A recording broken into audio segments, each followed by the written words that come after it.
परम पूजनीय स्वामी जी, परम पूजनीय आचार्य जी, भारत स्वाभिमान के सभी सम्माननीय बहनों भाइयों, मैं आपके सामने कुछ देशों की स्वतंत्रता की और स्वदेशी आंदोलन की कहानी कहना चाहता हूं। हम सब भारत स्वाभिमान में लगे हुए कार्यकर्ता अक्सर अपने मन में ये प्रश्न लाते हैं, एक दूसरे से बातचीत भी करते हैं कि क्या हमारा भारत स्वाभिमान अभियान सफल होगा, क्या हम हमारे उद्देश्य को पूरा कर पाएंगे, क्या हमने जो संकल्प लिया है उसको प्राप्त कर पाएंगे। कई लोगों के मन में ये आता है कि क्या इसी जीवन में ये हो पाएगा। ऐसे मन में बहुत बार प्रश्न आते हैं और इन प्रश्नों का समाधान ढूंढने के लिए हमको थोड़ा उदाहरणों की जरूरत पड़ती है। मैं आपके सामने आज कुछ ऐसे उदाहरण रखूंगा जिनको सुनकर आपके मन में ये उत्साह पैदा हो, उमंग पैदा हो और आप में जोश पैदा हो कि आज नहीं तो कल ये भारत स्वाभिमान का अभियान जरूर सफल होगा, हमारे उद्देश्य को हम प्राप्त कर पाएंगे, हमने जो हमारी मंजिल तय की है वो मंजिल हमें जरूर मिलेगी। आप पूछेंगे कारण बताइए। कारण मैं ये बताना चाहता हूं कि हमसे भी ज्यादा बुरी स्थिति में बहुत सारे दुनिया के देश रहे हैं और उन्होंने इसी तरह के अपने उद्देश्यों को पूरा किया है। भारत तो एक देश है जो अंग्रेजों का गुलाम रहा लगभग 250 वर्षों तक, लेकिन भारत से भी ज्यादा समय तक गुलाम रहने वाले दुनिया में कई दूसरे देश हैं जिन्होंने आजादी पाई, स्वतंत्रता पाई, अपने देश में स्वदेशी आंदोलन चलाया और उसको सफल बनाया। जो दुनिया में इस समय विकसित देशों की श्रेणी में गिने जाते हैं, जो अमीर देश माने जाते हैं, समृद्धशाली माने जाते हैं, लेकिन एक जमाने में बहुत गरीब रहे हैं, एक जमाने में बहुत ज्यादा गुलामी उन्होंने ढोई है।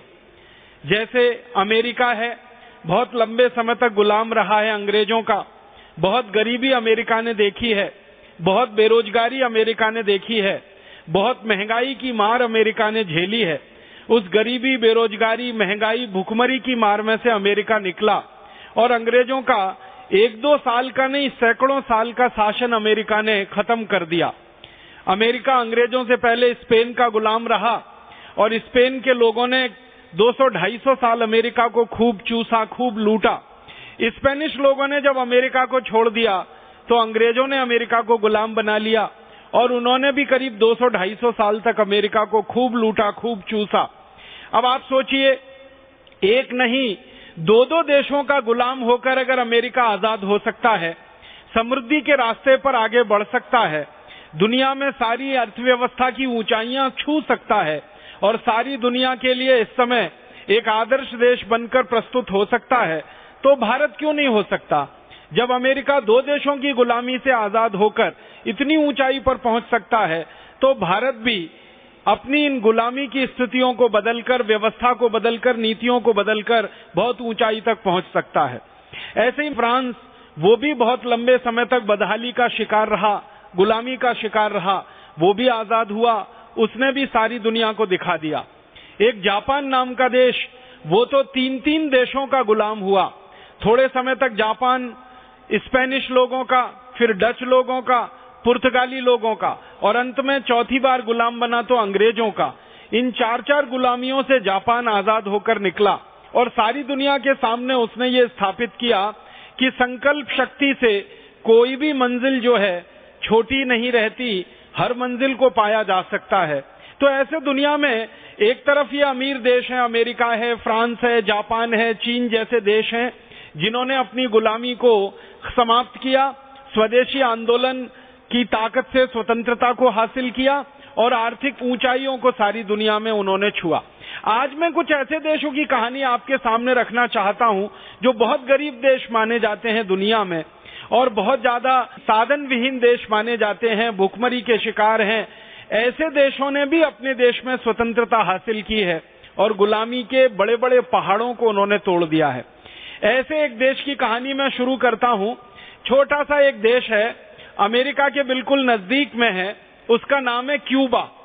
बहुत छोटा सा देश है, अगर आप दुनिया का नक्शा देखेंगे, मानचित्र देखेंगे, तो काफी देर तक तो क्यूबा दिखाई नहीं देता, नजर नहीं आता। बहुत आंखें गाड़ गाड़ कर और बहुत ज्यादा एकाग्रता से जब आप देखेंगे, अमेरिका के नजदीक वो दिखाई देता है। उस इलाके को जहां क्यूबा दिखाई देता है वो कैरेबियन इलाका कहलाया जाता है। आजकल उसको लैटिन अमेरिका भी कहने लगे हैं, दक्षिणी अमेरिका भी कहने लगे हैं। देश छोटा है, इतिहास बहुत बड़ा है। इस देश में 1492 के साल में गुलामी आ गई। 1492 के पहले क्यूबा स्वतंत्र देश था, आजाद देश था और सारी दुनिया में फलता फूलता हंसता खेलता सभ्यता का अच्छा देश माना जाता था। जैसे भारत के बारे में हम सब जानते हैं कि अंग्रेजों के आने के पहले हंसता खेलता फलता फूलता भारत था, संस्कृति और सभ्यता में बहुत ऊंचाइयों पर बैठा हुआ भारत था। वैसे ही क्यूबा भी अपनी गुलामी के पहले दुनिया में बहुत स्वतंत्र किस्म का अच्छा सा देश माना जाता था, धन धान्य से संपन्न था। क्यूबा में आर्थिक संसाधन बहुत हैं, उनकी जमीन के नीचे बहुत ज्यादा तेल निकलता है, उनकी मिट्टी दुनिया में सबसे अच्छी मिट्टी में मानी जाती है जहां गन्ना पैदा होता है। क्यूबा की मिट्टी दुनिया में बहुत अच्छी मानी जाती है जहां कपास पैदा होती है। क्यूबा की मिट्टी दुनिया में बहुत अच्छी मानी जाती है जहां कॉफी और चाय भी बहुत पैदा होती है। कई तरह की कृषि वस्तुएं उनके यहाँ पैदा होती हैं और औद्योगिक रूप में कई तरह के कच्चे माल वहां पर निकलते हैं। आयरन ओर वहां निकलता है, कच्चा लोहा वहां निकलता है, तांबे का ओर वहां निकलता रहता है। काफी लंबे समय तक वहां सोना निकलता रहा है। लोहा, सोना, तांबा, टिन, ऐसे बहुत सारे धातु पदार्थ वहां पर निकलते रहे हैं। तो अच्छा सा देश था, थोड़ी आबादी का, छोटी आबादी का खुशहाल देश था। इस देश पर कोलंबस की नजर पड़ गई। आप जानते हैं कि कोलंबस स्पेन का एक लुटेरा था जो 1492 में अमेरिका और अमेरिका के आसपास के इलाके को लूटने के लिए निकला था। एक रोचक जानकारी मैं आपको इतिहास की देना चाहता हूं।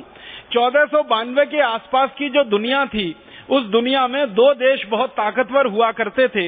एक देश का नाम था पुर्तगाल और दूसरे देश का नाम था स्पेन। 1492 के आसपास अमेरिका की कोई हैसियत नहीं थी दुनिया में, ब्रिटेन की भी कोई हैसियत नहीं थी दुनिया में, फ्रांस की भी कोई ज्यादा बड़ी ताकत नहीं थी उस समय, जर्मनी भी बहुत कमजोर देश हुआ करता था उस समय। 1492 में जो ताकतवर देश थे दुनिया में दो थे, एक तो स्पेन था, दूसरा पुर्तगाल था। इन दोनों देशों के लोगों में आपस में झगड़ा होता रहता था। स्पेन और पुर्तगाल दोनों नजदीक के देश हैं।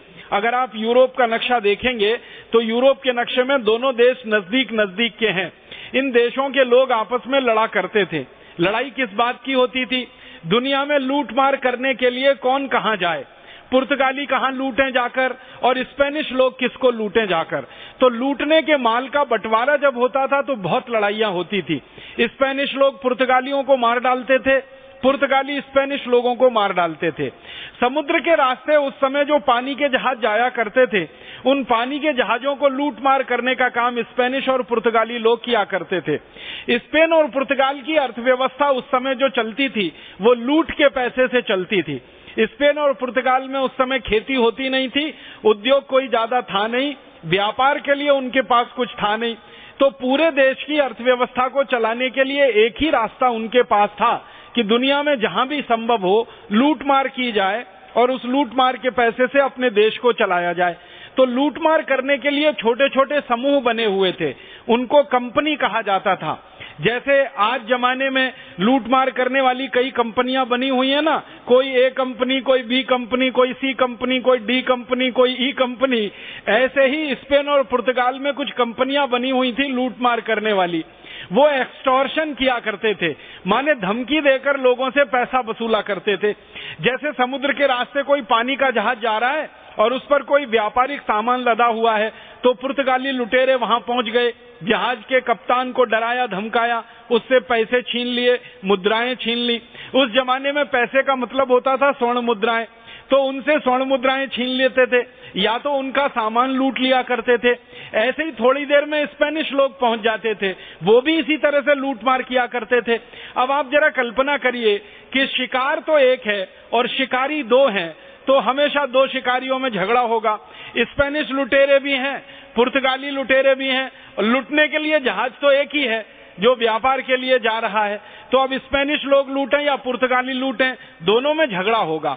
तो इस झगड़े का इन्होंने एक समाधान निकाला था और इस समाधान ने पूरी दुनिया को बेबसी में, लुटेरेपन में बदल दिया। समाधान क्या निकाला कि पुर्तगाल और स्पेन के ये जो लुटेरे लोग थे, इन्होंने आपस में एक संधि की थी और वो संधि के कागजात, उस संधि के दस्तावेज हमारे पास इस समय हैं। पोर्चुगीज भाषा में लिखी हुई वो संधि है। उस संधि में यह तय किया गया कि ये बार बार स्पेनिश और पुर्तगालियों का झगड़ा होता है लूट के माल के लिए, और इसमें दोनों एक दूसरे का सिर फोड़ देते हैं, दोनों एक दूसरे को मार डालते हैं। इसका समाधान कर लेना चाहिए। दुनिया को दो हिस्सों में बांट देना चाहिए। दुनिया का एक हिस्सा पश्चिमी हिस्सा, दुनिया का एक हिस्सा पूर्वी हिस्सा। पूर्वी हिस्से को पुर्तगाली लूटते रहेंगे, पश्चिमी हिस्से को स्पेनिश लोग लूटते रहेंगे। तो पूरी दुनिया को लूटने के लिए दो हिस्सों में बांटा गया। और आप हैरान हो जाएंगे, इसके लिए बाकायदा संधि हुई। संधि में एक तरफ पुर्तगाल के राजा के हस्ताक्षर हैं, दूसरी तरफ स्पेन के राजा के हस्ताक्षर हैं, और दोनों के गवाह के रूप में चर्च के एक बहुत बड़े पदाधिकारी के हस्ताक्षर हैं। माने चर्च के पदाधिकारियों के सामने ये संधि हुई, लूटने की संधि हुई, और उसमें बंटवारा ये हुआ कि पूर्वी दुनिया को पुर्तगाली लूटें, पश्चिमी दुनिया को स्पेनिश लोग लूटें। तो अब पूर्वी दुनिया में भारत आता है, पूर्वी दुनिया में चीन आता है, पूर्वी दुनिया में जापान आता है, पूर्वी दुनिया में मलेशिया आता है, इंडोनेशिया आता है, पूर्वी दुनिया में माने एशिया आता है, पूर्वी दुनिया में अफ्रीका आता है। तो आप जानते हैं कि ये जो पूर्वी दुनिया है एशिया अफ्रीका की, इसको लूटने के लिए पुर्तगाली निकले, और उनका जो सबसे पहला लुटेरा पूर्वी दुनिया में आया लूटने के लिए, उसी का नाम था Vasco D gamma. Vasco D gamma एक पुर्तगाली था, और संधि के अनुसार स्पेन और पुर्तगाल के बीच लूट की जो संधि हुई, उस संधि के अनुसार पूर्वी इलाके को लूटने के लिए निकला था। और इसी तरह से स्पेन की तरफ से जो पहला लुटेरा निकला पश्चिमी दुनिया को लूटने के लिए, उसका नाम कोलंबस था। तो पश्चिमी दुनिया में अमेरिका आता है, पश्चिमी दुनिया में लैटिन अमेरिका आता है, पश्चिमी दुनिया में कैरेबियन एरिया आता है, और पश्चिमी दुनिया में पूरा का पूरा ये दक्षिणी अमेरिका आता है। तो ये क्यूबा दक्षिणी अमेरिका का छोटा सा देश है, अमेरिका के नजदीक है। तो जैसे अमेरिका को लूटने के लिए कोलंबस पहुंचा, वैसे ही क्यूबा को लूटने के लिए भी कोलंबस पहुंच गया। 28 अक्टूबर 1492 को कोलंबस क्यूबा के एक छोटे से शहर में दाखिल हो गया। उस शहर का नाम है हवाना। हवाना में जाके उसने लंगर डाला, और लंगर डाल के अपने 300 सैनिकों को लेकर वो शहर में घुस गया। शहर के राजा से उसने दोस्ती के लिए संधि की, और राजा के साथ उसने ऐसा दिखाया कि हम आपसे मित्रता करने आए हैं, दोस्ती करने आए हैं, आप हमारे साथ दोस्ती का एक समझौता कर लीजिए, दोस्ती की एक संधि कर लीजिए। अब वो राजा भोला भाला सीधा साधा क्यूबा का, उसको छल फरेब मालूम नहीं था, छल कपट उसको आता नहीं था, झूठ और बेईमानी भी दुनिया में चलती है ये उसकी कल्पना में नहीं था। उसने बहुत आसानी के साथ कोलंबस से संधि कर ली, और कोलंबस ने जिस राजा से संधि की, दुर्भाग्य से थोड़े ही दिन के बाद उसको मार डाला। और कोलंबस ने जब हवाना के राजा को मार डाला और हवाना शहर पर कोलंबस ने कब्जा कर लिया और अपने 300 सैनिकों को लेकर लूटमार शुरू कर दिया, तो सबसे पहले उसने क्यूबा का सोना लूटा। सोना लूट कर जहाज भरना उसने शुरू किया, फिर चांदी लूटी वहां से, फिर दूसरी बेशकीमती धातुओं में एक धातु होती है जिसको प्लेटिनम कहते हैं, उसको लूटा उसने, और भर भर के सोने, चांदी और प्लेटिनम के जहाज उसने स्पेन ले जाना शुरू किया। क्यूबा से लूटना, स्पेन में ले जाना, क्यूबा से लूटना, स्पेन में ले जाना, ये सिलसिला क्यूबा में शुरू हो गया। और धीरे धीरे क्यूबा का पूरा इलाका, पहले हवाना गुलाम हुआ, फिर हवाना के आसपास का क्षेत्र गुलाम हुआ, और एक दिन पूरा क्यूबा स्पेन का गुलाम हो गया। स्पेनिश लोगों ने कोलंबस की मृत्यु के बाद भी क्यूबा को लूटना बंद नहीं किया। कोलंबस ने क्यूबा को लूटा होगा तो 10-20 करोड़ रुपए की संपत्ति नहीं, और 10-20 100 करोड़ की भी संपत्ति नहीं, 10-20 हजार करोड़ की भी संपत्ति नहीं, लाखों करोड़ों की संपत्ति उसने लूटी। क्यूबा के इतिहास में जो जानकारी मिलती है वो ये कि कोलंबस पहली बार आया और करीब 150 जहाज सोने, चांदी, हीरे, जवाहरात और प्लेटिनम के भर के क्यूबा से लूटकर स्पेन ले गया। उस जमाने के एक जहाज में 10 से 15 मीट्रिक टन सामान आया करता था। तो 150 जहाज सोना चांदी हीरे जवाहरात अगर लूटे कोलंबस ने, तो आप कल्पना कर सकते हैं कितना धन संपत्ति लूटा। ये पानी के जहाजों से भरा हुआ सोना चांदी जब स्पेन पहुंचा तो स्पेन वालों की आंखें फटी रह गई। उनको लगा कि कितना समृद्धशाली देश है क्यूबा, जो छोटा सा है और वहां से इतना धन आया है। तो स्पेनिश लोगों ने फिर क्यूबा में जाकर रहना और बसना शुरू कर दिया और इस तरह से क्यूबा स्पेनिश लोगों का गुलाम हो गया। धीरे धीरे स्पेनिश लोगों ने सब लूट लूट कर क्यूबा को पूरा खाली कर दिया। अंत में क्यूबा में कुछ नहीं बचा। जब क्यूबा की लूट बड़े पैमाने पर हो गई तो गरीबी पैदा हो गई, भुखमरी पैदा हो गई, बेरोजगारी पैदा हो गई और भयंकर हिंसा वहां पे शुरू हो गई।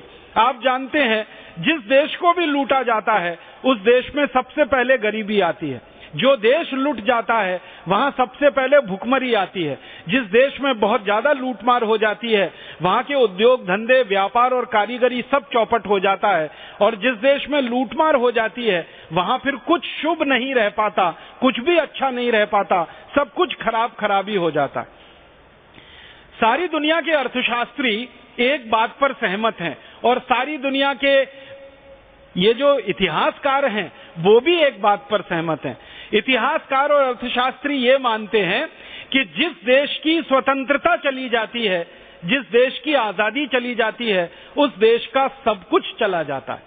धन, संपत्ति, ऐश्वर्य, वैभव, संस्कृति, सभ्यता, मान्यता, परंपराएं, शास्त्र, साहित्य, संगीत, कविता, कहानी, सब कुछ खत्म हो जाता है अगर किसी देश की आजादी खत्म हो जाती है। जिस देश की स्वतंत्रता खत्म हो जाती है उनके देश में कुछ नहीं बचता है। तो क्यूबा का भी यही हाल हुआ। उनकी भाषा खत्म हो गई, उनका साहित्य खत्म हो गया, उनकी परंपराएं सब खत्म हो गई, उनकी सभ्यता, उनकी संस्कृति पर ग्रहण लग गया, उनकी समृद्धि, उनकी ऐश्वर्य सब कुछ लुट गया। फिर गरीबी आई, भुखमरी आई, बेरोजगारी आई और क्यूबा के लोग तिल तिल करके मरने लगे, भूख से मरने लगे, तकलीफ में आकर मरने लगे। उसी समय क्या हुआ, स्पेनिश लोगों का अंग्रेजों के साथ झगड़ा हो गया। सन 1850 में अंग्रेजों को क्यूबा के बारे में पता चल गया। 1492 से लेकर, आप जरा कल्पना करिए, 1492 से लेकर 1850 तक तो स्पेनिश लोग लूटते रहे क्यूबा को। अगर आप हिसाब निकालेंगे तो 350 साल से भी ज्यादा का समय तो स्पेनिश लूटते रहे क्यूबा को।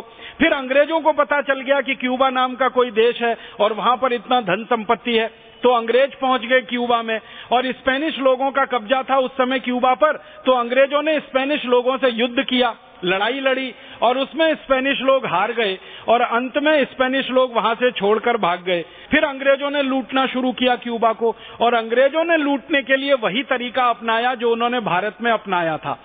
अंग्रेजों ने क्या किया कि क्यूबा में अपनी सरकार बना दी और उस सरकार की मदद से उन्होंने कानून बना दिए और कानून की मदद से लूटना शुरू किया। सबसे पहले कानून बनाए गए क्यूबा में, टैक्स के कानून बनाए गए और क्यूबा के लोगों के ऊपर टैक्स लगाया गया। जैसे अंग्रेजों ने भारत में इनकम टैक्स लगाया वैसे ही क्यूबा में इनकम टैक्स लगाया। जैसे अंग्रेजों ने भारत में एक्साइज ड्यूटी लगाई वैसे ही क्यूबा में एक्साइज ड्यूटी लगाई। तो तरह तरह के टैक्स लगाकर क्यूबा के लोगों को लूटना शुरू किया। फिर अंग्रेजों ने एक दूसरी नीति अपनाई कि अंग्रेजों की बनाई गई चीजें क्यूबा में बिकेंगी टैक्स फ्री, उनके ऊपर कोई टैक्स नहीं लगेगा और क्यूबा में कोई चीज क्यूबा का नागरिक बनाएगा तो उसके ऊपर अंग्रेजों की सरकार टैक्स लगाएगी। तो क्यूबा में जो स्वदेशी वस्तुएं होती थी उन पर टैक्स लगता था और अंग्रेजी वस्तुएं क्यूबा में पूरी तरह से टैक्स फ्री बिकती थी। आप जानते हैं जो वस्तुएं टैक्स फ्री होती हैं वो बहुत सस्ती होती है और जिन वस्तुओं पर टैक्स ज्यादा होते हैं वो महंगी होती है। तो क्यूबा में बनने वाली स्वदेशी वस्तुएं महंगी हो गई और क्यूबा में आने वाली विदेशी अंग्रेजी वस्तुएं सस्ती हो गई और ज्यादा तो सस्ती चीजें ही बिकती हैं बाजार में। तो क्यूबा में अंग्रेजी वस्तुओं का बाजार बढ़ने लगा। धीरे धीरे पूरी क्यूबा की अर्थव्यवस्था खत्म हो गई। अंग्रेजों ने भारत में जैसे एक कानून बनाया लैंड एक्विजिशन एक्ट, किसानों से जमीन छीनने का, ऐसा ही ठीक कानून उन्होंने क्यूबा में बना दिया, लैंड एक्विजिशन एक्ट। अब क्यूबा की जमीन जो बहुत उपजाऊ है, जहां पर गन्ना होता है, जहां पर चावल होता है, जहां पर कपास होती है, जहां पर गेहूं भी होता है, कई तरह के उत्पादन जहां क्यूबा में खेती में होते हैं, वो पूरी जमीन अंग्रेज सरकार के कब्जे में चली गई। आपको कल्पना हो सकती है क्यूबा की कुल जमीन 90% उसका हिस्सा अंग्रेजों के पास था और 10% जमीन सिर्फ क्यूबा के नागरिकों के नाम में थी। 90% जमीन अंग्रेजों ने छीन ली क्यूबा के किसानों से, सिर्फ 10% जमीन उनके पास रह गई। तो किसानों में गुस्सा पैदा हुआ और किसानों से विद्रोह शुरू हुआ। फिर किसानों ने जो विद्रोह शुरू किया वो धीरे धीरे स्वतंत्रता आंदोलन में बदलता गया और उस स्वतंत्रता आंदोलन के बहुत सारे नागरिक मूलतः किसान थे या किसानों के बेटे थे। उन्होंने अंग्रेजों के खिलाफ संघर्ष शुरू कर दिया। अंग्रेजों के खिलाफ जब क्यूबा में संघर्ष शुरू हुआ, आजादी की लड़ाई उनकी शुरू हुई, तो उस लड़ाई में सबसे पहला मुद्दा था क्यूबा की राष्ट्रभाषा और मातृभाषा। अंग्रेजों ने क्या किया था, पूरे क्यूबा पर जबरदस्ती अंग्रेजी थोप दिया था। तो क्यूबा के नागरिकों ने संकल्प लिया कि अगर हमें अंग्रेजों की गुलामी से बाहर आना है तो सबसे पहले भाषा की गुलामी को छोड़ना पड़ेगा। तो उन्होंने अंग्रेजी भाषा का बहिष्कार करना शुरू किया और क्यूबा की जो स्थानीय भाषा है, क्यूबिक जिसको कहते हैं, उसका उन्होंने जीवन में प्रयोग करना ज्यादा से ज्यादा शुरू किया। एक समय ऐसा आया कि क्यूबा की गलियों में जितने भी घर हैं वो सब घरों के नाम क्यूबिक भाषा में हो गए। लोगों ने अपने नाम क्यूबिक भाषा में बदले, फिर स्थानों के नाम क्यूबिक भाषा में, भवनों के नाम, सब कुछ उन्होंने अंग्रेजी भाषा का बहिष्कार करके अपनी मातृभाषा को आगे लाया। दूसरा संकल्प क्यूबा के लोगों ने किया कि अंग्रेजों की जो वस्तुएं हैं वो हम नहीं खरीदेंगे, वो चाहे कितनी भी सस्ती हो, और क्यूबा की वस्तुएं ही हम उपयोग करेंगे, वो चाहे कितनी ही महंगी हो। तो क्यूबा के लोगों ने स्वदेशी का एक जबरदस्त संकल्प लेकर काम शुरू किया। अब महंगी महंगी चीजें क्यूबा में बनती थी तो भी लोगों ने वही चीजें खरीदना शुरू किया और सस्ती सस्ती अंग्रेजी चीजें बिकती थी उनका बहिष्कार किया। क्यूबा में एक जमाने में सर्दी तो वहां अभी भी बहुत पड़ती है, पहले भी बहुत पड़ती थी। एक जमाना ऐसा था कि ऊन की बहुत अच्छी उत्पादन नहीं थी उनके यहाँ, तो ऊन के उत्पादन अच्छा ना होने के कारण गर्म कपड़े उनके यहाँ नहीं हो पाते थे। तो इंग्लैंड से गर्म कपड़े आकर क्यूबा में बिकते थे। जब नागरिकों ने स्वदेशी का संकल्प ले लिया तो उन्होंने ये संकल्प भी ले लिया कि भले हम ठंड में ठिठुर के मर जाएंगे लेकिन अंग्रेजी ऊन का बनाया हुआ कोई भी वस्त्र नहीं पहनेंगे। इतना लोगों में संकल्प आया। फिर उन्होंने संकल्प लिया, अंग्रेज क्या करते थे, क्यूबा में गन्ना बहुत होता है तो गन्ने से चीनी बनाते थे। तो एक रॉ शुगर होती है, चीनी बनने के पहले की जो स्थिति होती है वो क्यूबा में बनाते थे और उसको लेके इंग्लैंड जाते थे, प्यूरिफाई करके उसको शुद्ध करके वापस क्यूबा में लाके बेचते थे। तो क्यूबा के लोगों ने संकल्प ले लिया कि गन्ने से बनाया हुआ गुड़ खाएंगे लेकिन अंग्रेजों की बनाई गई चीनी का पूरी तरह से बहिष्कार करेंगे। एक जमाना था कि क्यूबा में ब्लेड नहीं बनता था तो अंग्रेजी कंपनी एक हुआ करती थी विल्किंसन सॉर्ड करके, वो ब्लेड बेचा करती थी क्यूबा में। तो क्यूबा के नागरिकों ने संकल्प ले लिया कि दाढ़ी बढ़ाएंगे लेकिन अंग्रेजी ब्लेड से दाढ़ी नहीं बनाएंगे। ऐसे ऐसे संकल्प लेकर लोगों ने अपने स्वदेशी आंदोलन को बढ़ाया। एक दिन क्या हुआ, 1850-60 से ये आंदोलन शुरू होते होते सन 1903 में ऐसी परिस्थिति आई कि सारी अंग्रेजी चीजें क्यूबा में बिकना बंद हो गई, सारी की सारी चीजें बिकना बंद हो गई। जब क्यूबा में स्वदेशी आंदोलन सफल हो गया, अंग्रेजी वस्तुएं बिकना बंद हो गई, तो क्यूबा के बगल में अमेरिका है। अमेरिका को लगा कि इस समय क्यूबा की थोड़ी मदद कर दो तो ये क्यूबा अपनी गोदी में आके बैठ जाएगा। तो अमेरिकियों ने अंग्रेजों के खिलाफ लड़ना शुरू किया क्यूबा के समर्थन में। क्यूबा को अमेरिकियों ने मदद देना शुरू किया, पैसा दिया, सेना दी, और क्यूबा में जो स्वदेशी आंदोलन चलाने वाले बड़े बड़े नेता थे उनको अमेरिका ने भरपूर मदद करना शुरू किया। अमेरिका का लालच क्या था कि अगर क्यूबा अगर अंग्रेजों की गुलामी से आजाद हो जाए तो अमेरिका के कब्जे में आ जाएगा। इस चक्कर में अमेरिका ने उनको मदद की। लेकिन क्यूबा वाले भी बहुत होशियार थे। क्यूबा वालों ने देखा कि दुश्मन का दुश्मन हमारा दोस्त हो सकता है। आपको मालूम है कि अमेरिका थोड़े दिन पहले ही अंग्रेजों की गुलामी से आजाद हुआ था। 1776 में अमेरिका ने आजादी पाई थी अंग्रेजों से। तो अमेरिकी तो पहले से ही ब्रिटेन के खिलाफ थे। अमेरिका ने आजादी पाई थी 1776 में।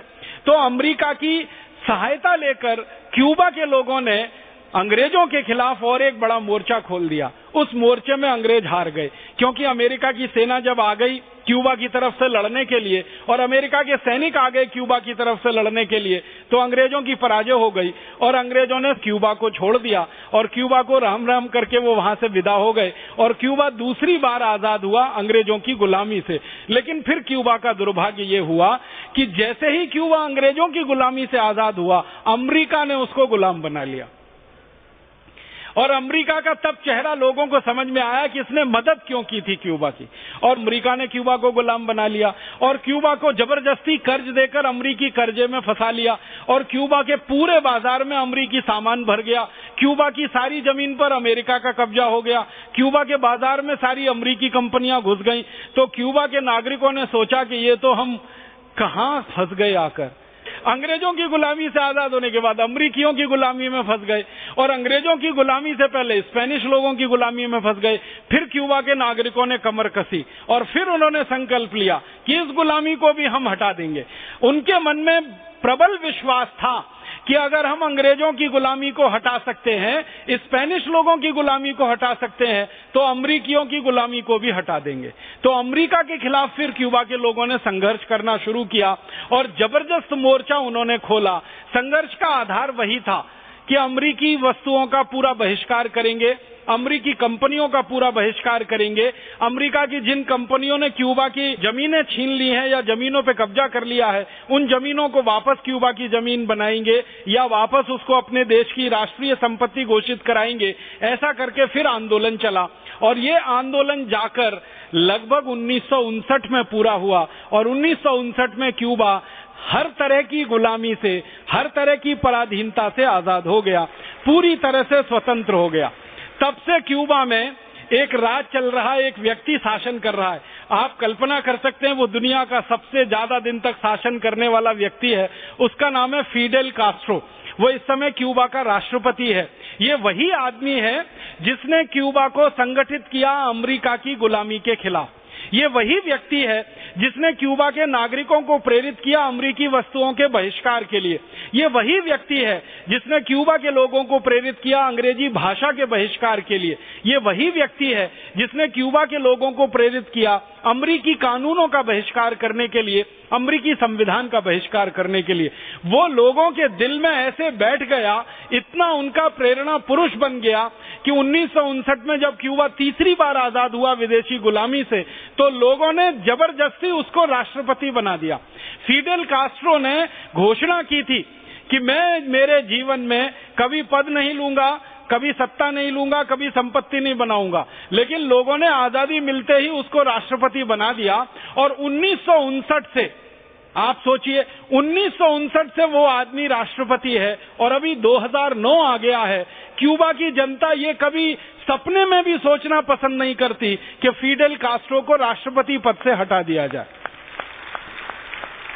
आप सोचिए, लगभग 40 साल हो गया, 40 साल से एक व्यक्ति क्यूबा में राष्ट्रपति है और उसके खिलाफ अमेरिका ने इतने षड्यंत्र किए हैं फिडेल कास्ट्रो को हटाने के लिए। यूरोप के देशों ने इतने षड्यंत्र किए हैं फिडेल कास्ट्रो को हटाने के लिए, लेकिन लोग उसको कभी हटाना पसंद नहीं करते।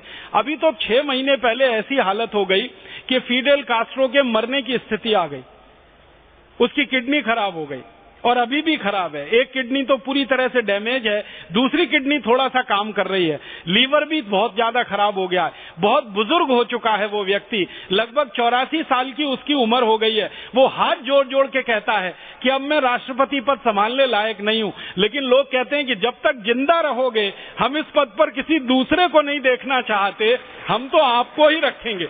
अब वो व्यक्ति अस्पताल में है, कोई हस्ताक्षर नहीं कर सकता, वो व्यक्ति, उसके हाथ काम नहीं करते, कोई पढ़ नहीं सकता पत्र को क्योंकि आंखें काम नहीं करती, शरीर में इतनी ज्यादा शिथिलता है कि बिस्तर से उठ नहीं सकता, बिस्तर पे ही पेशाब करना, बिस्तर पे ही उसको शौच आदि कराना पड़ता है। लेकिन क्यूबा की जनता है कि मानती ही नहीं, वो कहते हैं हमारा राष्ट्रपति तो यही है और ये जब मरेगा तो ये जिसको तय करेगा उसी को राष्ट्रपति बनाएंगे और किसी को नहीं बनाएंगे। माने उस व्यक्ति ने लोगों के दिलों में इतनी गहराई से अधिकार जमा रखा है कि अमेरिका की बड़ी बड़ी साजिशें फेल हो गई, यूरोप के देशों की बड़ी बड़ी साजिशें फेल हो गई और आज क्यूबा गर्व के साथ सारी दुनिया के सामने खड़ा है।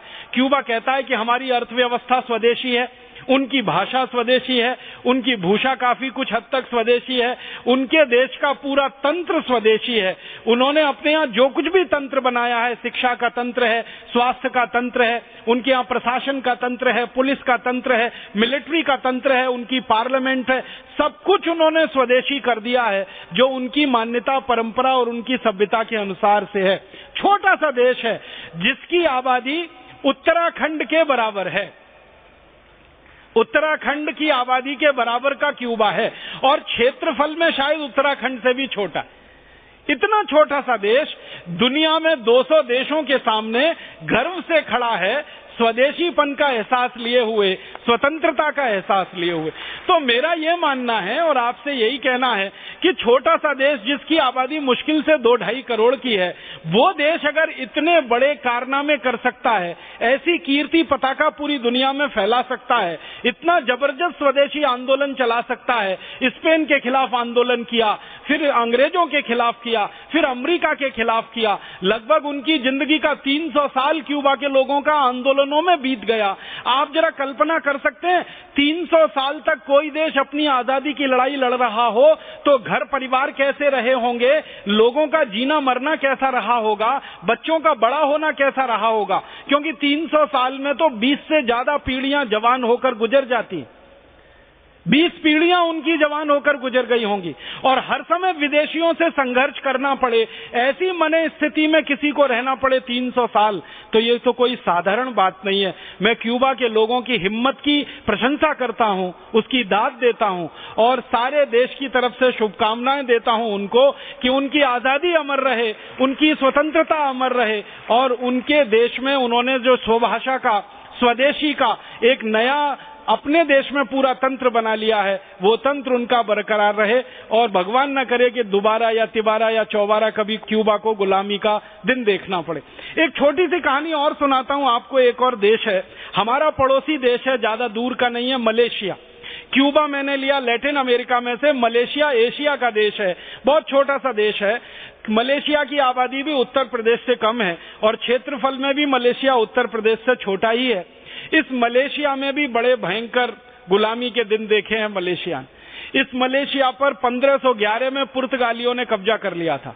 मैंने आपको बताया कि मलेशिया एशिया में है, और एशिया दुनिया के पूर्वी हिस्से में है। पूर्वी हिस्से को लूटने का जो जिम्मेदारी था वो पुर्तगालियों का था। तो पुर्तगाली आए दुनिया के पूर्वी हिस्से को लूटने के लिए।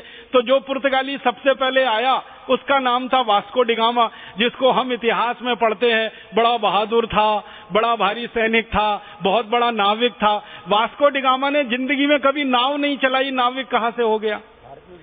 जिंदगी में कभी उसने युद्ध नहीं लड़ा, सैनिक कहां से हो गया? वो तो लुटेरा था, डॉन था, माफिया था। जैसे आजकल हमारे समाज में बहुत सारे लुटेरे लोग होते हैं ना, जो बिना मेहनत के पैसा खाते हैं, आपके घर में धमकी भरी चिट्ठी छोड़ के जाते हैं, 2 खोखा दे दो नहीं तो मार डालेंगे। ये खोखा का माने करोड़ होता है, मुंबई की भाषा है। 2 करोड़ दे दो नहीं तो मार डालेंगे, 10 करोड़ दे दो नहीं तो मार डालेंगे। ऐसे लोग बहादुर होते हैं, कोई साहसी होते हैं? ये तो सब कमजोर लोग हैं, दादागिरी करके दूसरों के ऊपर अपना जबरदस्ती से धौंस पट्टी जमा कर लूट के पैसा अपनी जिंदगी चलाते हैं। तो वास्को डिगामा तो वैसा ही आदमी था। वो आया, उसको नाव चलाना आता नहीं था, तो एक भारतीय नाविक को उसने लिया हुआ था जबरदस्ती, वो नाव चला के लेके आया था उसकी लिस्बन से और यहाँ भारत तक। भारत आने से पहले इसने मलेशिया पे कब्जा कर लिया था वास्को डिगामा ने, और मलेशिया को लूटा था।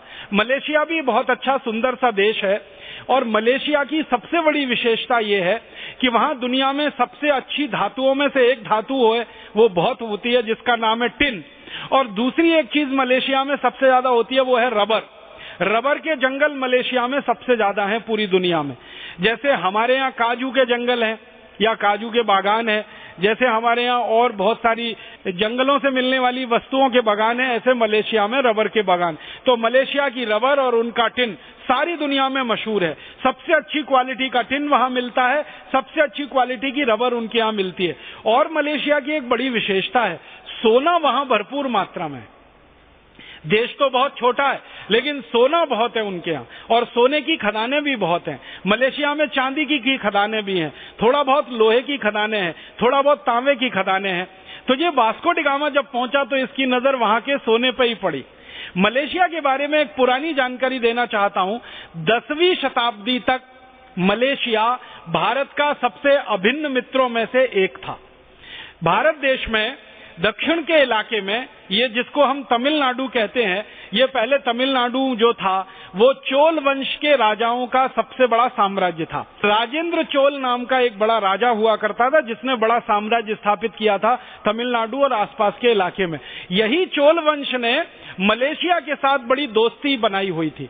अभी हमारे देश में एक बड़ी विशेषता है, वो ये कि हमारे राजा दूसरे देशों से दोस्ती तो करते हैं लेकिन कब्जा नहीं करते कभी दूसरे देशों पे।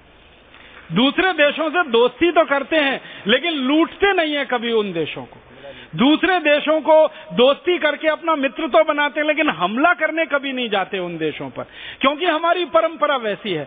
तो दक्षिण भारत का ये चोल वंश था जो भारत का सबसे गौरवशाली समय माना जाता है, भारत का जो स्वर्ण युग माना जाता है। उस समय चोल वंश का शासन दक्षिण भारत में, और उनकी दोस्ती थी मलेशिया से। तो तमिलनाडु का मलेशिया के साथ बड़ा पुराना रिश्ता है, और यही कारण है कि मलेशिया में सबसे ज्यादा मलय लोगों के बाद दूसरी जनसंख्या अगर किसी की है तो वो तमिल लोगों की ही है। मलेशिया देश की जनसंख्या का वर्गीकरण करेंगे तो सबसे ज्यादा तो उनके मूल लोग हैं जिनको मलय लोग कहा जाता है। दूसरे नंबर पर सबसे ज्यादा जो संख्या है वो तमिल लोगों की है। तीसरे नंबर पर जो सबसे ज्यादा संख्या है वो मलयाली लोगों की है, केरल के लोगों की। पता नहीं ये मलय भी शायद मलयाली से ही बना हो, मालूम नहीं मुझे। अगर हम शोध करें तो पता चलेगा कि ये मलय नाम भी हमारे देश के जो केरल के नागरिक हैं जिनको मलयाली कहा जाता है, उनके ही किसी प्रभाव के चलते ये मलय देश बन गया हो, शायद ऐसा हो सकता है। तो मलयाली लोग वहां हैं, तमिल लोग वहां हैं। 10वीं शताब्दी में बहुत अच्छी दोस्ती थी भारत की, और भारत के राजाओं ने उस समय मलय देश माने मलेशिया की बहुत मदद की थी, व्यापार से मदद की थी। और वो कैसी मदद होती थी? भारत का बहुत सारा व्यापार मलेशिया के साथ चलता था, तो भारत के व्यापारी मलेशिया को बहुत सारी चीजें सबसे सस्ती कीमत पर देते थे, और मलेशिया के व्यापारी उन चीजों को दुनिया के बाजार में महंगा बेचकर काफी संपत्ति और धन कमाया करते थे। उसमें मलेशिया माने मलय देश समृद्धशाली हुआ। तो 10वीं शताब्दी से लेकर 15वीं शताब्दी तक मलेशिया में चोल वंश के राजाओं द्वारा जो व्यापारिक संधियां की गई और जो चोल वंश के राजाओं ने मदद की मलेशिया की, उसके चलते मलेशिया बहुत समृद्धशाली, बहुत पैसे वाला, बहुत वैभवशाली देश बन चुका था। उस पर नजर पड़ी वास्को डी गामा की।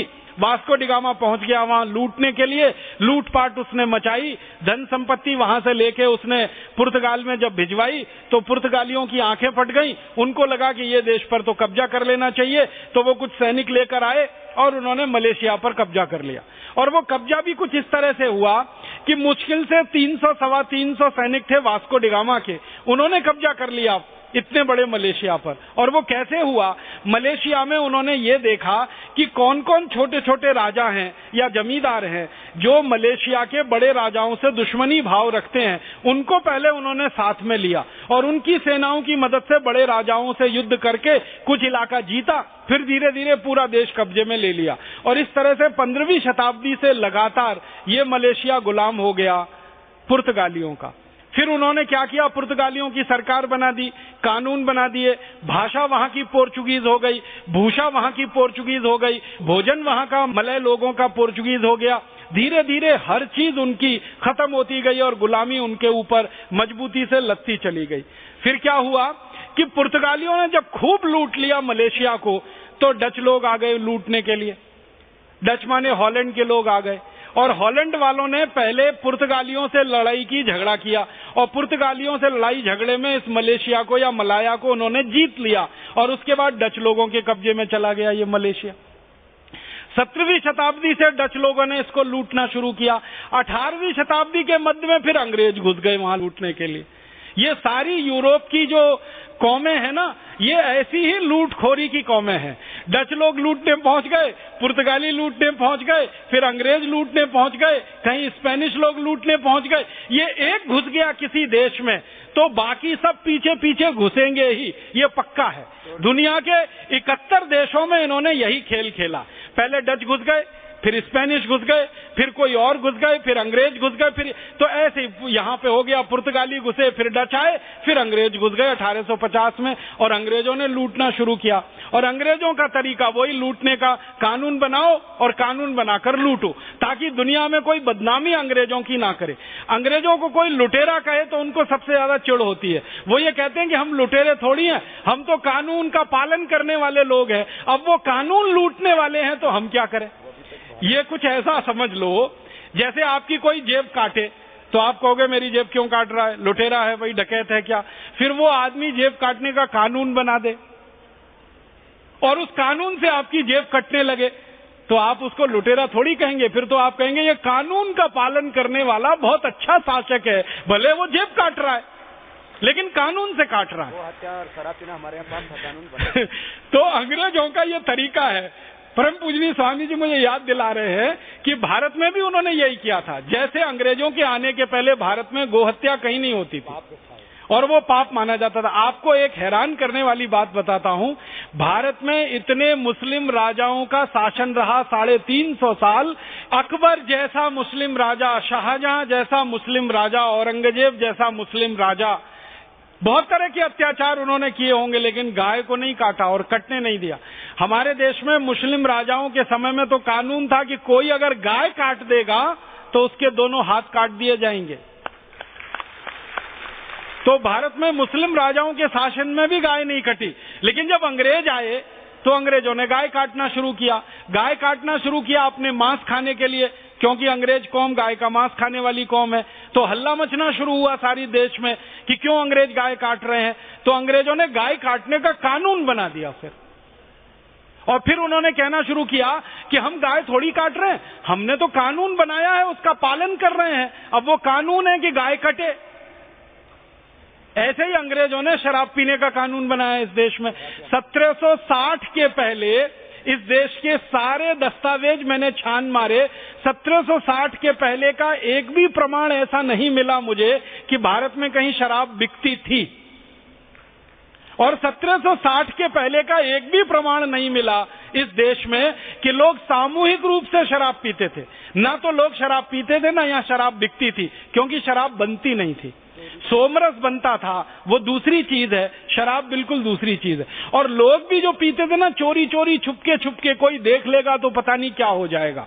अंग्रेजों का अधिकारी जो रॉबर्ट क्लाइव आया, उसने सबसे पहला कानून 2 बनाया इस देश में। गाय काटने का कानून 1760 में बनाया और शराब की दुकानों को लाइसेंस देने का कानून भी 1760 में बनाया। और सबसे पहला शराब खाना कोलकाता में शुरू हुआ और सबसे पहला कत्ल खाना भी कोलकाता में शुरू हुआ।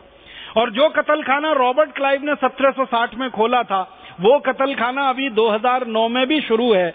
रॉबर्ट क्लाइव के जमाने में वहां एक दिन में 300 गाय कटती थी। अब आजादी के 63 साल में उस कत्ल खाने में 14,000 गाय रोज कटती।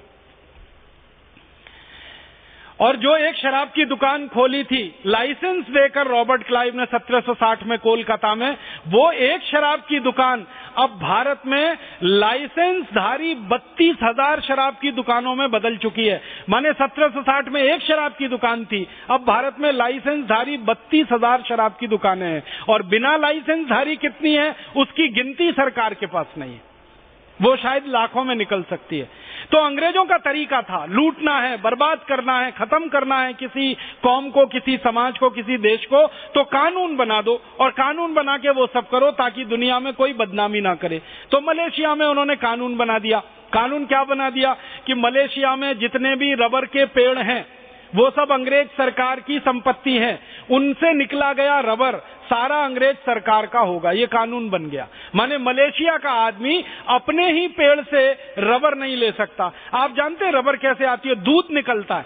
जैसे हमारे बहुत सारे पेड़ों में रस निकलता है ना, ताड़ के पेड़ में रस निकलता है, उससे गुड़ बनता है, ऐसे रबर के पेड़ में सफेद रंग का दूध निकलता है। उस दूध को गर्म करते करते रबर बनता है। तो वो दूध कोई मलाया नागरिक नहीं ले सकता और दूध लेने के लिए कोई मलाया नागरिक पेड़ में कट नहीं लगा सकता। ये कानून बना दिया। और ये कानून बनाया फॉरेस्ट कंजर्वेशन एक्ट। कानून की भाषा देखिए, फॉरेस्ट कंजर्वेशन एक्ट माने जंगलों को संरक्षण देने का कानून।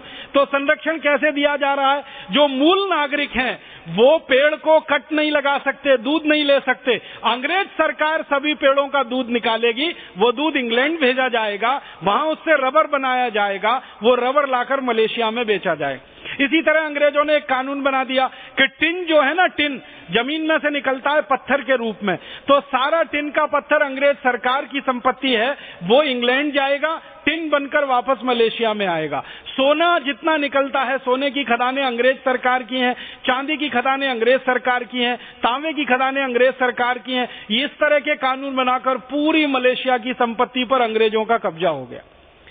फिर मलेशिया के नागरिकों ने संघर्ष किया। ये तो हर देश की कहानी है कि जब भी कोई देश विदेशियों का गुलाम हुआ है, थोड़े दिनों के बाद उस देश की जनता को जागृति हुई है और उसने संघर्ष किया है। तो मलाया नागरिकों ने संघर्ष किया, जबरदस्त संघर्ष किया, और उस संघर्ष का तरीका वही था कि उन्होंने अपनी भाषा को पहले आगे बढ़ाया। अंग्रेजों ने पूरे मलेशिया में अंग्रेजी भाषा को स्थापित कर दिया था। अंग्रेजी भाषा के स्कूल, अंग्रेजी भाषा में काम करने वाली संस्थाएं सारे मलेशिया में, मलाया नागरिकों ने उनका बहिष्कार करना शुरू किया और उनकी जो भाषा है मलय, उसको उन्होंने प्रश्रय देना शुरू किया। फिर स्वदेशी वस्तुओं को प्रश्रय देना शुरू किया। मलाया के नागरिकों ने तय किया कि हम वही खाएंगे, वही पिएंगे, वही ओढ़ेंगे, वही बिछाएंगे जो हमारे मलेशिया में पैदा होता है। अंग्रेजों का बनाया हुआ ना खाएंगे, ना पिएंगे, ना ओढ़ेंगे, ना बिछाएंगे। अंग्रेजों की सभी वस्तुओं का बहिष्कार, अंग्रेजों की भाषा का बहिष्कार, अंग्रेजी सरकार का बहिष्कार। इस तरह से जबरदस्त आंदोलन चला। उस आंदोलन के गर्भ में से एक स्वतंत्र मलेशिया, एक आजाद मलेशिया निकला और मलेशिया 1957 में आजाद हुआ। भारत तो आजाद हुआ 1947 में, मलेशिया हमसे 10 साल के बाद आजाद हुआ 1957 में। 31 अगस्त 1957 को मलेशिया का स्वतंत्रता दिवस मनाया जाता है। उन्होंने अपना संविधान लागू किया। आपको सुनकर हैरानी होगी, मलेशिया का संविधान जब लागू हुआ तो सबसे पहला जो काम उन्होंने किया और कानून बनाया कि इस पूरे संविधान के लागू होने के बाद मलेशिया का सारा काम मलय भाषा में चलेगा, स्थानीय मातृभाषा में चलेगा और वही हमारी राष्ट्रभाषा होगी, भले ही उसमें शब्द कम हो या उसकी गुणवत्ता कुछ कम हो। तो भाषा उनकी अपनी बनाई, फिर उन्होंने भूषा अपनी लाई, फिर भोजन अपना लाया, फिर वस्तुओं का उत्पादन अपने स्तर पे करना शुरू किया और आज होते होते मलेशिया एशिया के देशों में सबसे समृद्धशाली देशों में तीसरे नंबर पर गिना जाता है। सबसे समृद्धशाली एशिया में गिना जाता है चीन को, फिर उसके बाद गिना जाता है जापान को। अभी थोड़े दिन से भारत मलेशिया से थोड़ा आगे निकल गया है, तो भारत और अंत में चौथा नंबर मलेशिया का ही है। इतना विकसित हुआ है और इतना देश को उन्होंने वैभवशाली बनाया है, स्वदेशी के रास्ते चलकर, आंदोलन करके, स्वतंत्रता हासिल करके, आत्मविश्वास और उत्साह से। तो ये जो कहानियां हैं अलग अलग देशों की, ऐसी कुल 71 देशों की कहानियां हैं जो अलग अलग समय पर गुलाम हुए, आजाद हुए। अफ्रीका की भी कहानी ऐसी ही है। अफ्रीका तो 450 साल गुलाम रहा। आप जानते हैं अफ्रीका के ऊपर अंग्रेजों का कब्जा, अंग्रेजों से पहले पुर्तगालियों का कब्जा, पुर्तगालियों के कब्जा, फिर अंग्रेजों का कब्जा, फिर उस कब्जे से अफ्रीका आजाद हुआ। और अफ्रीका तो सबसे नजदीक में आजाद होने वाले देशों में गिना जाता है। अफ्रीका 16वीं शताब्दी में गुलाम हो गया था और 1994 में जाकर आजाद हुआ है। तो 1600 से लेकर 1994 तक 394 साल कोई देश गुलामी में रहा और आजादी की लड़ाई लड़ता रहा, कभी पुर्तगालियों से, कभी अंग्रेजों से, कभी छिटपुट दूसरे देशों से। और अफ्रीका की भी कहानी यही है कि वहां संपत्ति बहुत है, संसाधन बहुत हैं। आप जानते हैं दुनिया में सबसे बड़ा सोने का भंडार अफ्रीका में, दुनिया में सबसे बड़े हीरे का भंडार अफ्रीका में, दुनिया में सबसे बड़े कोयले का भंडार अफ्रीका में, दुनिया में सबसे बड़े माइका का भंडार अफ्रीका में, दुनिया में सबसे बड़ा अभ्रक का भंडार अफ्रीका में। जितनी बेशकीमती धातुएं, प्लेटिनम का सबसे बड़ा भंडार अफ्रीका में। दुनिया में जितनी भी बेशकीमती धातुएं हैं जिनका चलन सोने के बाद सबसे महत्व माना जाता है, सब अफ्रीका में है। और अफ्रीका को 394 साल निचोड़ लिया, चूस लिया पूरी तरह से अंग्रेजों ने, और अंग्रेजों के पहले पुर्तगालियों ने। मुश्किलों से अफ्रीका आजाद हुआ है और अफ्रीका वासी इस बात को कहते हैं कि उनकी आजादी में महात्मा गांधी का बहुत बड़ा योगदान है। महात्मा गांधी ने उनको रास्ता दिखाया कि आजादी लानी चाहिए। महात्मा गांधी आप जानते हैं बैरिस्टर बनके अफ्रीका गए थे नौकरी की तलाश में, और एक रेलगाड़ी में सफर कर रहे थे। पीटर मैरिट्सबर्ग नाम के स्टेशन पर गांधी जी को एक गोरे टिकट कलेक्टर ने धक्का मारकर ट्रेन से फेंक दिया, उनका सामान भी फेंक दिया। और बात क्या थी, गांधी जी के पास फर्स्ट क्लास का टिकट था, लेकिन अफ्रीका में कानून था कि फर्स्ट क्लास में यात्रा करने का अधिकार सिर्फ अंग्रेजों का ही है। गोरे लोगों का ही है। कोई काला आदमी फर्स्ट क्लास में यात्रा नहीं कर सकता, भले उसके पास वैध टिकट हो। तो गांधी जी को इस आधार पर निकाल दिया गया। गांधी जी रात भर पीटर मैरिट्सबर्ग स्टेशन पर ठिठुरते रहे। ठंड भयंकर थी, बर्फ पड़ रही थी, ठंड का समय था, गांधी जी कांप रहे थे, ठिठुर रहे थे। और उन्होंने अपनी आत्मकथा में लिखा है कि हर समय मेरे मन में दो ही प्रश्न आ रहे थे कि इस देश में ऐसे ही अगर बदनामी में जीना है, इसी तरह से अपनी बेइज्जती करवा के जीना है, तो यहां रहना मंजूर है या भारत वापस चला जाऊं वो मंजूर है। गांधी जी कहते हैं रात भर मेरे मन में अंतर संघर्ष चला। एक मन कहता था कि मैं भारत वापस चला जाऊं क्योंकि यहां पग पग पर कठिनाइयां हैं, हर अधिकार गोरे लोगों के हाथ में है, काले लोगों के हाथ में कुछ नहीं है। दूसरा मन गांधी जी का कहता था नहीं, यहीं रहूं और संघर्ष करूं। गांधी जी कहते हैं जब सवेरा हुआ तो मेरे मन का द्वंद्व छट गया। मैंने संकल्प लिया कि मुझे यहीं रहना है और काले लोगों के समर्थन में, उनके सहयोग में संघर्ष करना है। वहां से गांधी जी की यात्रा शुरू हुई और फिर सारी कहानी पूरी दुनिया जानती है। गांधी जी ने वहां पर आश्रम बनाया, कार्यकर्ताओं की भर्ती की और उन कार्यकर्ताओं की मदद से अंग्रेज सरकार के खिलाफ संघर्ष किया। और संघर्ष का एक ही मुद्दा था कि जो अधिकार गोरे लोगों को हैं वो सब काले लोगों को मिलने चाहिए, जो सुविधाएं गोरे लोगों को हैं वो सब काले लोगों को मिलनी चाहिए। इस संघर्ष में गांधी जी वहां जेल भी गए, अदालतों में उन्होंने कई बार बहस की। उनकी एक बहस जरूर कहना चाहूंगा। पहली बार जब गांधी जी काले लोगों की वकालत करने के लिए अंग्रेज जज के सामने खड़े हुए तो उन्होंने गुजराती पगड़ी बांध रखी थी, काठियावाड़ी। तो अंग्रेज जज गुस्सा हो गया, उसने कहा ये पगड़ी उतारनी पड़ेगी। तो गांधी जी ने कहा ये पगड़ी नहीं उतरेगी। तो अंग्रेज ने कहा कि आपका जो वकालत करने का अधिकार पत्र है वो निरस्त कर दिया जाएगा। तो गांधी जी ने कहा बहुत अच्छा है, कर दीजिए, और उसके बाद आप जेल भी भेजना चाहेंगे तो मैं मंजूर करूंगा जाने, लेकिन ये पगड़ी नहीं उतरेगी। तो जज ने कहा इसमें खास बात क्या है? ये पूरी बहस चल रही थी अंग्रेजी में। तो जज ने कहा इस पगड़ी में खास बात क्या है? तो गांधी जी का उत्तर था ये भारतीय पगड़ी है, ये किसी के सामने उतरती है तो वो सिर्फ ईश्वर के सामने उतरती है, किसी दूसरे के सामने ये नहीं उतर सकती। और आप ईश्वर नहीं है, ये तो मेरी पक्की मान्यता है, इसलिए आपके सामने तो ये पगड़ी नहीं उतरेगी। भले मैं जेल चला जाऊं, भले मेरे वकालत करने का अधिकार निरस्त हो जाए। और गांधी जी ने वहां से यात्रा शुरू की और उस यात्रा में आप जानते हैं सफलता मिली, फिर बाद में भारत में आए। तो अफ्रीका के नागरिक मानते हैं और उनके जो सबसे बड़े नेता जिन्होंने आजादी की सबसे लंबी लड़ाई लड़ी, नेल्सन मंडेला, वो गांधी जी को ही अपना गुरु मानते रहे हैं। और वो कहते हैं कि जेल में जितने साल अंग्रेज सरकार ने मुझे बंद करके रखा, मेरे कमरे में एक ही चीज थी, महात्मा गांधी की फोटो और भगवत गीता। जितने भी देश गुलाम हुए अंग्रेजों के या दूसरे देशों के, उन्होंने आजादी के बाद सबसे पहला काम जो किया है अपने देश की भाषा को ठीक किया। हम आजादी के बाद अपनी भाषा ठीक नहीं कर पाए। सभी देशों ने आजादी मिलने के बाद अपनी मातृभाषा को ही राष्ट्रभाषा बनाया। हम भारतवासी इतने कम नसीब हैं या दुर्भाग्यशाली हैं कि आजादी मिलने के 63 साल के बाद भी हम हमारी मातृभाषा को राष्ट्रभाषा नहीं बना सके।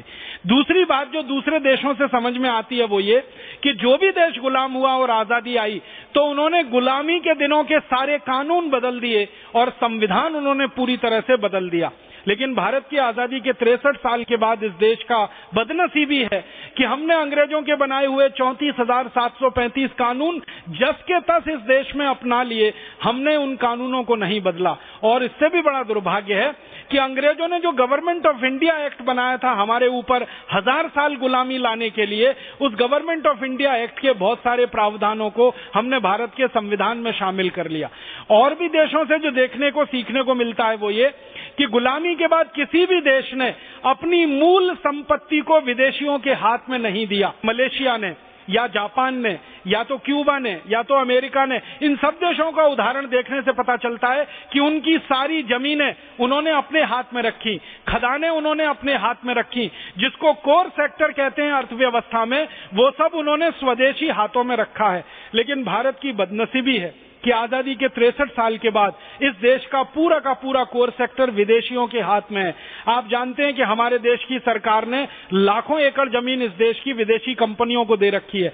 आप जानते हैं कि इस देश में विदेशी कंपनियों को 74% पूंजी निवेश करने का रास्ता खोल रखा है। कई क्षेत्रों में तो 100% विदेशी पूंजी निवेश का रास्ता खोल रखा है हमारी सरकार ने। हमारे देश में जमीनें विदेशियों के लिए, हमारे देश में पानी विदेशियों के लिए, हमारे देश में सड़कें विदेशियों के लिए, हमारे देश के संसाधन विदेशियों के लिए। अब तो ऐसा लग रहा है कि सेवा के क्षेत्र में भी विदेशी आ रहे हैं। बीमा के क्षेत्र में विदेशी कंपनियों को सरकार लाने जा रही है। वकालत के क्षेत्र में विदेशी कंपनियों को लाने की तैयारी कर रहे हैं। चार्टर्ड अकाउंटेंसी के क्षेत्र में विदेशी कंपनियों को लाने की तैयारी हो रही है। माने ये बदनसीबी भारत में ही शिक्षा के क्षेत्र में विदेशियों को लाने की तैयारी हो रही है। विदेशी विश्वविद्यालय खोलने के लिए यहाँ रात दिन सरकार प्रयास कर रही है कि कैम्ब्रिज यूनिवर्सिटी खोले, ऑक्सफोर्ड यूनिवर्सिटी खोले, ताकि यहाँ के विद्यार्थी जो अधकचरे अंग्रेज हैं वो पूरी तरह से पक्के अंग्रेज बन जाएं और उन्हीं की सेवा में रात दिन लगे रहें। तो हर क्षेत्र को विदेशियों के हवाले किया जा रहा है। हमारी माइनिंग विदेशी कंपनियों के हाथ में। आपको मालूम है हमारे देश में हीरे और पन्ने की वैसे तो बहुत ज्यादा खदान है नहीं, मध्य प्रदेश में है। मध्य प्रदेश में और छत्तीसगढ़ में कुछ खदानें हैं जहां हीरा निकलता है, पन्ना निकलता है। वो खदानें भी हमने विदेशियों को दे रखी हैं। कंपनियां विदेशी हैं जिनके हाथ में पूरी खदानों के लीजिंग लाइसेंस दे दिए गए। तो भारत में आजादी के 63 साल के बाद भी सब चीजें विदेशियों के लिए की जा रही हैं। और जो देश हमसे बाद में आजाद हुए और हमसे पहले गुलाम हुए, उन्होंने कभी अपने यहाँ ऐसा काम नहीं किया कि विदेशियों को सारे क्षेत्र खोल दिए हों। तो मुझे ऐसा लगता है कि भारत में तो आजादी की दूसरी लड़ाई लड़ने का ज्यादा अच्छा समय और ज्यादा अच्छा मौका अब आया है और ज्यादा तेजी से हमको इस दूसरी आजादी की लड़ाई के लिए तैयारी करनी है। एक आजादी की लड़ाई हम लड़ चुके हैं अंग्रेजों से, जिनको हम गोरे अंग्रेज मानते हैं। दूसरी आजादी की लड़ाई लड़नी है इन काले अंग्रेजों से जो भारत में पैदा हुए हैं लेकिन अंग्रेजों जैसा व्यवहार कर रहे हैं, जो भारत में पैदा हुए हैं और अंग्रेजों जैसी सरकार चला रहे हैं। अंग्रेजों की सरकार बजट बनाती थी तो उनका नियम था कि 90% खर्चा सरकार के लिए होगा, 10% खर्चा विकास के लिए होगा। अंग्रेजों के जाने के बाद हमारे देश में 63 साल में जो बजट बन रहे हैं उसमें भी नियम ये है कि 90% खर्चा सरकार के लिए होता है, 10% खर्चा विकास के लिए होता है। अंग्रेजों की सरकार सबसे ज्यादा भ्रष्टाचार करती थी इस देश में। अंग्रेजों के बाद 63 साल की सरकारें भी भयंकर भ्रष्टाचार में डूबी हुई हैं। मुझे तो ऐसा लगता है कि रॉबर्ट क्लाइव जैसे भारत को लूटता था, वॉरेन हेस्टिंग्स जैसे भारत को लूटता था, केनिंग ने जैसे भारत को लूटा, कर्जन ने जैसे भारत को लूटा, हमारे देश में रॉबर्ट क्लाइव के, केनिंग के, वॉरेन हेस्टिंग्स के नए नए अवतार पैदा हो गए हैं। मुझे तो ऐसा लगता है कि रॉबर्ट क्लाइव मरा नहीं, उसी की आत्मा हमारे देश के कुछ भूतपूर्व मुख्यमंत्रियों में प्रवेश कर गई है। तो लुटेरे अंग्रेज चले नहीं गए इस देश में से, उन्हीं की आत्मा को छोड़ गए हमारे यहाँ इन काले अंग्रेजों के लिए और वो लूटने में लग गए हैं, देश को बर्बाद करने में लग गए हैं। तो मुझे तो ऐसा लगता है कि भारत में बहुत अनुकूल माहौल है, बहुत अनुकूल वातावरण है एक दूसरी क्रांति के लिए, आजादी की दूसरी लड़ाई के लिए। आजादी की पहली लड़ाई हुई अंग्रेजों को भगाने के लिए, अब आजादी की दूसरी लड़ाई होगी काले अंग्रेजों को भगाने के लिए और अंग्रेजों की बनाई गई व्यवस्था को बदलने के लिए, अंग्रेजियत को हटाने के लिए और अंग्रेजी कानूनों को जड़मूल से खत्म कराने के लिए। तो हमको भारत स्वाभिमान की ये लड़ाई लड़नी है और इस लड़ाई को एक अंतिम मुकाम तक पहुंचाना है। हमारा उद्देश्य बहुत स्पष्ट है कि हमको अंग्रेजियत हटानी है इस देश में से, अंग्रेजों के बनाए गए कानून हटाने हैं, अंग्रेजों के बनाए गए नियम बदलवाने हैं, अंग्रेजों की बनाई गई व्यवस्थाओं को बदलना है और पूरा परिवर्तन करके इस देश को सच्ची स्वतंत्रता दिलानी है, सच्ची आजादी दिलानी है और सच्चे स्वराज्य की स्थापना करनी है। और ये इसलिए करना है कि हमारे शहीदों का सपना यही था। हमारे देश के जो आदि क्रांतिवीर रहे हों वासुदेव बलवंत फड़के और सबसे अंतिम क्रांतिवीर रहे हों इस देश में जो विनायक दामोदर सावरकर, तो वासुदेव बलवंत फड़के से शुरू करके विनायक दामोदर सावरकर तक 7,32,000 क्रांतिकारी जो शहीद हुए हैं, सबका सपना एक ही था कि अंग्रेज जाएं, वो तो एक बात है, अंग्रेजियत जाए वो उससे ज्यादा बड़ी बात है। सारे क्रांतिकारियों के घोषणा पत्रों को आप पढ़ेंगे, देखेंगे, वो हमारे देश के महान क्रांतिकारी लाला लाजपत राय रहे हों, या भगत सिंह रहे हों, बटुकेश्वर दत्त रहे हों, अरविंदो घोष रहे हों, चंद्रशेखर आजाद रहे हों, अशफाक उल्लाह रहे हों, तात्या टोपे रहे हों, झांसी की रानी लक्ष्मीबाई हो, रानी झलकारी बाई हो, रानी कित्तूर चन्नम्मा हो, भगत सिंह, उधम सिंह, सबका एक ही सपना था, अंग्रेज जाए वो तो एक बात है, अंग्रेजों की व्यवस्था, अंग्रेजों के कानून, अंग्रेजियत जाए वो ज्यादा बड़ी बात है। महात्मा गांधी तो कहा करते थे अंग्रेज चाहे तो मेहमान की तरह रह सकते हैं, लेकिन अंग्रेजियत हमें एक मिनट भी बर्दाश्त नहीं है, अंग्रेजों के कानून, अंग्रेजों की नीतियां, अंग्रेजों की व्यवस्था हमें बर्दाश्त नहीं है। तो क्रांतिकारियों का सपना अधूरा है, वो पूरा करना है। महापुरुषों को सपना है वो पूरा करना। ये महापुरुषों ने इस देश में जन्म लिया, भगवान श्री राम आए, श्री कृष्ण आए, महावीर आए, गौतम बुद्ध आए, महर्षि दयानंद आए, ये सब महापुरुषों जो हजारों हजारों की संख्या में हैं, इन्होंने भी भारत भूमि पर जन्म लिया है। तो भारत भूमि पे शुभ, अगर आचार्य श्री के शब्दों में कहूं तो शुभ की स्थापना के लिए उन्होंने जन्म लिया इस देश में। बुराई का नाश हो, अच्छाई की स्थापना हो, रावण का नाश हो और राम राज्य की स्थापना हो, कंस का नाश हो, कृष्ण नीति की स्थापना हो। तो सारे महापुरुषों ने हमारे देश में जन्म लिया है। तो रावण और कंसों जैसी व्यवस्थाओं को समाप्त करना। रावण क्या था? एक व्यवस्था का प्रतीक था ना, उसने सोने की लंका बनाई थी। सोने की लंका का माने है कि एक ऐसा स्थान जहां पर सारा धन और संपत्ति और वैभव इकट्ठा हुआ, बाकी सब जगह गरीबी, बदहाली, और एक लंका में एकदम भवन और ऐश्वर्य, गगनचुंबी इमारतें। तो सोने की लंका तो प्रतीक है, सारा धन संपत्ति रावण के पास, समाज के पास कुछ नहीं। तो वो रावण एक व्यवस्था का नाम था। रावण खाली व्यक्ति नहीं था, वो पूरी व्यवस्था थी। लूट लूट कर लोगों का धन एक जगह इकट्ठा कर लेना, लोगों को धन से वंचित कर देना, ऐश्वर्य से वंचित कर देना, उनके मूल अधिकार से उनको वंचित कर देना, उस व्यवस्था का नाम रावण था। कंस भी ऐसी ही एक व्यवस्था का नाम था। कंस के साथ जो श्री कृष्ण का संघर्ष था वो क्या था? पूरे के पूरे इलाके का सारा दूध, सारा दही, सारा मक्खन कंस के लिए जाता था। कृष्ण का कहना था क्यों जाना चाहिए, और जो ले जाएगा उनको ले जाने नहीं दिया जाएगा, लुटवाया जाएगा और लोगों में बांटा जाएगा। तो श्री कृष्ण भी स्वदेशी आंदोलन के ही पोषक थे और श्री राम भी ये स्वदेशी आंदोलन के पोषक थे। आज जो हमारे देश में विदेशी कंपनियां हैं, एक व्यवस्था का प्रतीक, उस जमाने में रावण और कंस थे उसी व्यवस्था का प्रतीक, जो लूटखोरी की व्यवस्था है, शोषण की व्यवस्था है, आम आदमी को अपने अधिकारों से वंचित करने की व्यवस्था है और आम आदमी के जीवन को लगातार तकलीफ में डालने वाली व्यवस्था है। तो श्री राम का जन्म हुआ हो, श्री कृष्ण का जन्म हुआ हो, महावीर स्वामी का, गौतम बुद्ध का, महर्षि दयानंद का, ये सब महापुरुषों का जन्म ही हुआ इस देश में शुभ की स्थापना करने के लिए, अच्छाई की जीत कराने के लिए, सच्चाई की जीत कराने के लिए और व्यवस्था परिवर्तन के लिए। श्री राम ने भी रावण को मारकर व्यवस्था परिवर्तन ही किया था। आप ध्यान रखिएगा, खाली सत्ता परिवर्तन नहीं किया था, व्यवस्था परिवर्तन किया था और व्यवस्था को आमूलचूल बदल दिया था। श्री कृष्ण ने कंस को मारकर व्यवस्था परिवर्तन किया था, पूरी व्यवस्था को आमूलचूल बदल दिया था।